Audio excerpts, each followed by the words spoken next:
Gusto mo bang maging effective na leader or maybe a good influencer? Dahil sabi nga ni John Maxwell, leadership is influence. Si Jesus ang greatest leader natin. Pero sabi niya, Mark 10:45, the Son of Man did not come to be served but to serve. Ang tunay na leader ay naglilingkod. Pero saan nanggagaling ang lakas para mag-lead, para mag-influence?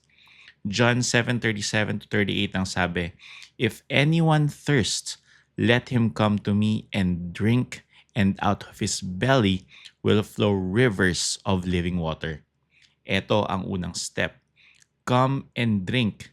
It's a personal consumption, personal relationship kay Jesus dahil siya ang source. Second, out of your belly will flow rivers of living water.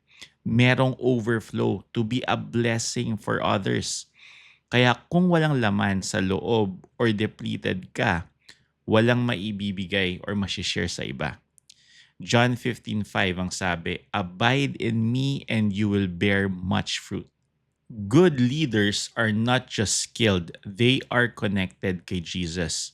So if you want to lead or influence well, stay connected kay Jesus, be filled daily, lead from overflow, not emptiness.